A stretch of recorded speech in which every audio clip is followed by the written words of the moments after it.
சென்னையில் நமது திராவிட இயக்கத்தின் நிறுவன தலைவரும் சுதந்திர போராட்ட தியாகி SCC அந்தோணி பிள்ளை அவர்களின் மருமகளும் ஆகிய சிங்கப்பெண் திருமதி ஓவியம் ரஞ்சன் அவர்கள் கட்சியின் தலைமை அலுவலகத்தில் செய்தியாளர்களை சந்தித்து பேசினார். நமது திராவிட இயக்கத்தின் சார்பில் திமுகவிற்கு முழு ஆதரவை தெரிவிக்கிறோம். அதே வேளையில் திமுகவின் பல்வேறு சாதனைகளை பற்றி விரிவாக கூறினார். மதவாத கட்சி BJP மக்களுக்கு செய்த துரோகங்களை பற்றியும், விலைவாசி உயர்வு, பெட்ரோல் டீசல் உயர்வு, எரிவாயு விலை உயர்வு, மாணவர்களின் தற்கொலைக்கு காரணமாக உள்ள நீட் தேர்வை கொண்டு வந்தது என்று இந்த 10 வருட ஆட்சியில் எல்லாமே விலை உயர்ந்துள்ளது. நாம் சாப்பிடும் சாப்பாட்டிற்கு GST போட்ட கட்சி மதவாத கட்சியான BJPயை ஒழிப்போம், திமுகவிற்கு ஆதரவை கொடுப்போம். இந்தியா கூட்டணியான திமுக கூட்டணியை வெற்றி பெற செய்வோம்.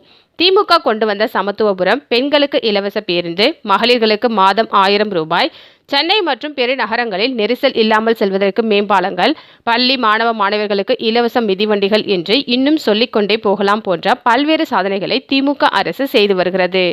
ஆனால் BJP அரசானது இந்த மக்களை ஓட்டுக்காக மட்டுமே ஆசைகளை தூண்டிவிடும் அரசாக செயல்பட்டு வருகிறது. நாங்கள் ஆட்சிக்கு வந்தால் அதை செய்வோம், இதை செய்வோம் என்று சொல்கிறார்களே தவிர இந்த 10 ஆண்டுகளில் எதுவுமே அவர்கள் செய்யவில்லை. இஸ்லாமியர்களுக்கும் கிறிஸ்துவர்களுக்கும் எதிராகவும் வஞ்சிக்கும் அரசாக செயல்பட்டு வருகிறது. ஜனநாயக நாட்டில் மதவாதத்தை தூண்டும் கட்சியாக உருவெடுத்து வருகிறது. அப்படி இருக்கும் BJPயை நாம் ஆதரிக்க கூடாது. பாரத பிரதமர் நரேந்திர மோடி அவர்கள் ரோட் ஷோ நிகழ்ச்சி செய்தார். அதை கண்டு மக்கள் இனி ஏமாற மாட்டார்கள். மக்களுக்கான கட்சி திமுக தான். இதை மக்கள் நன்கு உணர்ந்து மக்களாகிய நீங்கள் சிந்தித்து திமுகவிற்கு வாக்கு செலுத்துங்கள் என்றும் 40 தொகுதிகளிலும் திமுக அமோக வெற்றி பெறும் என்று கூறினார். வணக்கம். நமது திராவிட இயக்கத்தின் சார்பாக திருமதி ஓவியம் ரஞ்சன் பேசுகிறேன். நாங்கள் இப்பொழுது நல்லவர்களுக்கு ஆதரவு, எங்கள் கட்சியை பொறுத்த மட்டும் நல்லவர்களுக்கு ஆதரவு, நல்லது செய்பவர்களுக்கு ஆதரவு கொடுப்போம். தொடர்ந்து திமுகவுக்கு நாங்கள் ஆதரவு கட்சியாக செயல்பட்டு கொண்டு வருகிறோம். நாங்க எங்களை பொறுத்த மட்டிலும் 40 நாங்கள் வெற்றி பெறுவோம். 40 திமுக ஜெயிக்கும், உதயசூரியன் வெல்லும். பல விதமான விமர்சனங்கள், கருத்துக்களை நாங்க பார்த்துட்டு இருக்கோம். இது ஒரு பெரிய மாயை உண்டு பண்ணி மக்களிடையே ஒரு பெரிய சலசலப்பும், இது தேவையில்லாத சில பிரச்சனைகளை உருவாக்கி கொண்டு வருகிறார்கள் மற்றவர்கள். அதாவது எது பேசினாலும் குற்றம், எழுந்து நின்றாலும் குற்றம், உட்கார்ந்தாலும் குற்றம், அப்படிதான் ஆயிட்டு இருக்கு. ஆனால் ஒரே ஒரு விஷயத்தை தான் தெளிவுபடுத்துறேன். ஜனநாயகம் காப்பாற்றப்பட வேண்டும். இது ஒரு 2ஆம் கட்ட போர்ல நாம போயிருக்கோம். நம்ம இந்த 2ஆம் கட்ட போர்ல நாம இன்னைக்கு செய்ய போறது ஒன்னே ஒண்ணுதான். திமுகவுக்கு வாக்களிச்சா இந்த 2ஆம் கட்ட போர்ல நம்ம வெல்ல போறோம். மதவாத சக்திகளுக்கு இனிமேல் இடம் கொடாமல், இனி மதவாதம் என்றதே இருக்கக்கூடாது. தொடர்ந்து 10 வருட காலம் அவங்க கேட்கிறாரு, அண்ணாமலைஜி அவர்கள், மரியாதைக்குரிய அண்ணாமலைஜி அவர்கள் கேட்கிறாரு, நாங்க 10 வருட காலம் நீங்க என்ன பண்ணீங்க, உங்களை மாதிரி பிரஸுங்க கேட்கிறாங்க. நாங்க உத்தரவாதம் கொடுத்துட்டோம். என்னத்த உத்தரவாதம் கொடுத்தீங்க? இதான் ஒரு பேச்சு. 10 வருட காலம் நீங்க என்ன செஞ்சீங்க அப்படின்னு கேட்கிறாங்க. நாங்க உத்தரவாதம் கொடுத்தாச்சு, நாங்க உறுதிமொழி கொடுத்தாச்சு, நாங்க உத்தரவாதம், நாங்க கூட தான் உத்தரவாதம் கொடுத்துருக்கோம், நாங்க கூட தான் இங்க செய்யறோம், அதை செய்யறோம் சொல்லிட்டு இருக்கோம், மக்களுக்கு செஞ்சிட்டு இருக்கோம். நீங்க என்ன செஞ்சீங்க? நீங்க கேஸ் உங்களால குறைக்க முடிஞ்சுதா? சொல்லுங்க அண்ணாமலைஜி அவர்களே. மக்களுக்காக உழைக்கிறோம், மக்களுக்கு தான் அவருக்கு குடும்பமே இல்ல, மோடிஜி அவர்களுக்கு குடும்பமே இல்ல, அவருக்கு மக்கள் தான் அந்த குடும்பம், உங்களதான் பார்க்க வந்திருக்காரு, பாசத்தோட அன்போட பார்க்க வந்திருக்காருன்றீங்க. மக்களோட என்ன, அவங்களுடைய கோரிக்கை என்ன? இன்னைக்கு யாரா விறகடுப்பு இல்ல, எல்லாரும் கேஸ் அடுப்பு. கேஸை வாங்கக்கூடிய அளவுக்கு எங்களுக்கு சக்தி இருக்கிறதா சொல்லுங்க.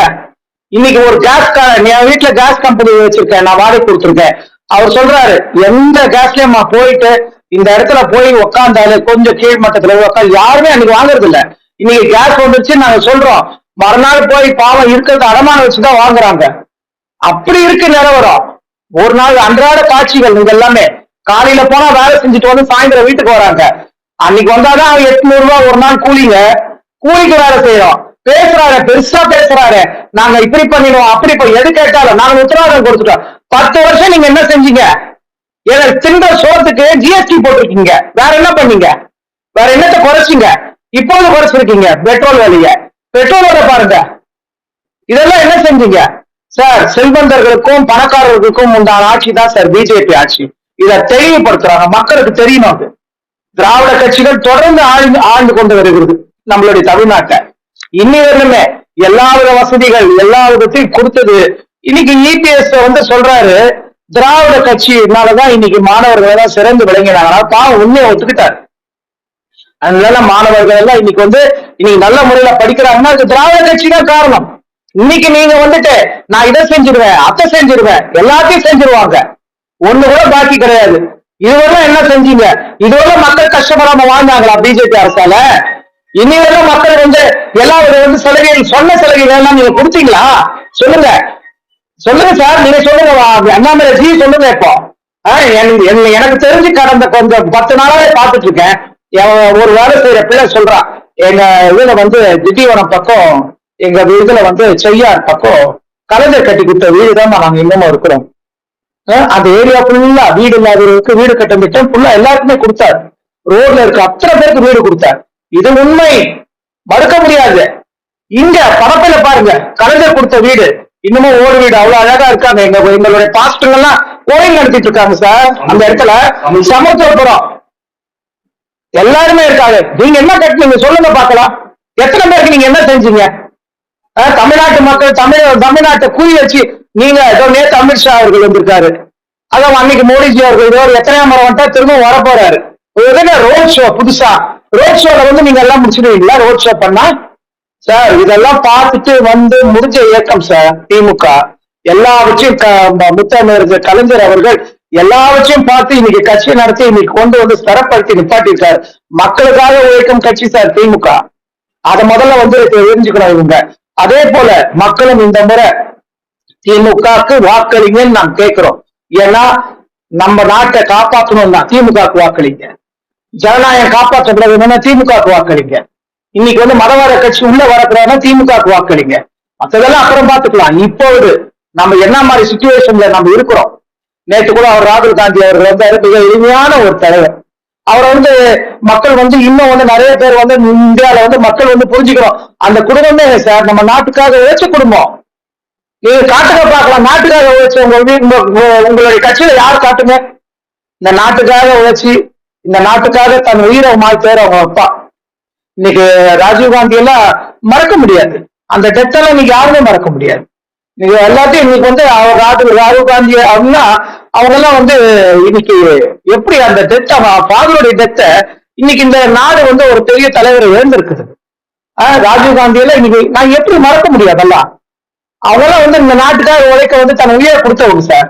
அதாவது அந்த குடும்பத்தெல்லாம் நான் மறக்க முடியாது. அந்த எளிமை இன்னும் இருக்கு பாருங்க. நேற்று என்ன அழகா குச்சி போறாரு. அந்த மாதிரி தலைவர்கள் வரட்டும் சார், அந்த மாதிரி தலைவர்கள் ஆளட்டும் சார். ஆனா ஒண்ணு இந்த முறை அப்படி இப்படி ஏதாவது ஆச்சுன்னா இனிமேல் ஒண்ணுமே பண்ண முடியாது. நம்ம நாட்டு நிலைமை ஒண்ணுமே இந்த மாதிரி நீங்க கேமரா கூட எடுத்துட்டு உட்கார முடியாது. உட்காந்து அண்ணாமலை உட்காந்து நான் சொல்றது ஏது கமான் நான் சொல்றது மட்டும் இது என்னன்னா என்னன்னா அந்த அண்ணனுக்கு வெளியே போடு, அந்த அக்காவுக்கு உள்ள போடுவாரு. இதான் நடக்க போகுதுங்க சார். எதுக்குமே சுதந்திரம் கிடையாது, சுதந்திரத்தை இழக்க போகிறோம். இதை மட்டும் எல்லாரும் நினைச்சுக்கிட்டாலே போதும். அதனால இந்த முறை எதையுமே நம்ம எடுத்துட்டு இந்த தேர்தல் நாம நல்லவர்களை கொண்டு வரணும். நம்ம நாட்டை காப்பாற்றணும்னு நினைச்சாலே இந்த தேர்தலுக்கு திமுகவுக்கு வாக்களிக்கணும். ஆரம்பத்தில இருந்தே திமுகவுக்கு தான் குரல் கொடுத்து கொண்டு வந்தது, ரைட்டுங்களா? இப்போதும் நாங்க எப்பவுமே திமுகவுக்கு தான் குரல் கொடுத்து கொண்டு வருவோம். ஏன்னா திராவிட கட்சிகள்னு சொல்லும் போது நாம இங்கதான் நம்ம குரல் கொடுப்போம். மற்றபடி வேற எதையும் நாங்க நினைக்கவே மாட்டோம். எங்களுக்கு வேண்டியது திமுக ஆள. எங்க அப்பா எங்க மாமனார் திரு SCC அந்தோணி பிள்ளை அவர்கள். அவரு தொழிற்சங்கவாதியா இருந்தாரு. அவர் இன்னமும் வடசென்னையில தெய்வமா பல இடத்துல அவரை கருதுறாங்க. ஏன்னா அவர் தொழிலாளருக்காக தண்ணியை மாய்த்தவர். அவர் சுதந்திர போராட்ட வீரர். இது சுதந்திர போராட்ட வீரரோட வீடு. இது இந்த நாட்டுக்காக அவர் தண்ணியை அர்ப்பணிச்சவர். எங்க மாமியார் ஒரு சோசியலிஸ்ட். அது மாதிரி நாங்க எல்லாமே சார் மக்களுக்காக உழைக்கிறவங்க சார். எங்க வீடு இந்த கேட் எல்லாம் சாத்தவே மாட்டோம். பாருங்க எவ்வளவு எளிமையா இருக்கு. சாத்தவே மாட்டோம், திறந்தே இருக்கும். எந்த நேரத்துல என்ன பிரச்சனைனாலும் வருவாங்க போவாங்க. அதனால நாங்கெல்லாம் ரொம்ப எளிமையானவர்கள் சார். நாடாளுமன்ற தேர்தல் அது அரசியல் நோக்கத்தோட தான் இருக்கும். நீங்க பண்ணணும்னா முன்னாடியே பண்ணிருக்கலாமே. இப்ப எலெக்ஷன் டைம்ல நீங்க பண்ண வேண்டிய அவசியம் என்ன? எலெக்ஷன் டைம்ல நீங்க பண்ணி இதை செய்ய வேண்டிய வேலை என்ன? இந்த முறை இந்த எலெக்ஷன் மற்ற எலெக்ஷன் மாதிரி கிடையாது. இந்த முறை அதாவது மக்களை காப்பாற்றணும், மக்கள் நிம்மதியா வாழணும். கிறிஸ்தவர்களும் முஸ்லிம்கள் மெயினா நான் இன்னைக்கு சொல்றேன் சார். உங்களால உத்தரவாதம் கொடுக்க முடியுமா? கிறிஸ்தவர்களும் முஸ்லிம்க்கும் மற்ற ஜாதியினருக்கும் எந்த பிரச்சனை வராது உத்தரவாதம் மோடிஜி கொடுக்க முடியுமா? நான் பாக்குறேன். நான் அவரை கேட்கிறேன், மன்னான விஜயம் கேட்கிறேன். நீங்க அதாவது அந்த மத்த ஜாதியினரே வரக்கூடாதுன்ற ஒரு அவங்களை எங்க பார்த்தாலும் பிரச்சனை கொடுத்துக்கிட்டு, எங்க பார்த்தாலும் கேவலமா பேசிக்கிட்டு நீங்க எல்லாமே இருக்கீங்க. நான் என்ன சொல்றேன், இந்த மதவாத சக்திகளுக்கு இனிமேல் இடம் கொடுக்க கூடாது. மதம், இந்த மதத்தை வச்சு அரசியல் பண்றவங்க தமிழ்நாட்டுக்குள்ளே வரக்கூடாது சார். தமிழ்நாட்டுக்குள்ள வரக்கூடாது. ஜாதி கலவரங்கள் இன்னும் ரத்தம் ஆறுதான் ஓடும். இதெல்லாம் திரும்ப மதத்தை வச்சுட்டு இன்னும் நாட்டுக்கு திரும்ப ரோட் ஷோல பங்கேற்றுக்கிட்டு ஓட்டு போடுங்கன்னு கேட்கறது என்ன நியாயம்? அதனால இந்த இந்த இந்த மதவாத கட்சி உள்ள வரக்கூடாது சார். நம்ம நாடு நிம்மதியா அமைதி பூங்காவாக இருக்கணும்னா திமுகவுக்கு வாக்களிங்க. இதை மட்டும்தான் நான் சொல்லுவேன். இதை மட்டும்தான் மக்களும் யோசிக்கணும். 40 வெற்றி பெறும், 40 நாங்க நிச்சயம் வெற்றி பெறும், உதயசூரியன் வெற்றி பெறும். அதனால எங்களுடைய நோக்கம் இனிமேல் எந்த வித மதவாத சக்திகளுக்கு இடம் கொடுக்காமல் திமுக இது பண்ணணும். மேல இந்தியா கூட்டணி வெற்றி பெறணும். இந்தியா கூட்டணி வெற்றி பெற்றால் நம்ம நாட்டுக்கு நல்லது, மக்களுக்கு நல்லது, மக்கள் செழிப்பாக இருப்பார்கள். அதனால நல்லபடியா இந்த எலெக்ஷன்ல 40 நாங்க வெற்றி பெறணும். ஆனா தர்மம் வெல்லும், உண்மை என்னைக்குமே பேசும். இதுதான். நன்றி, வணக்கம்.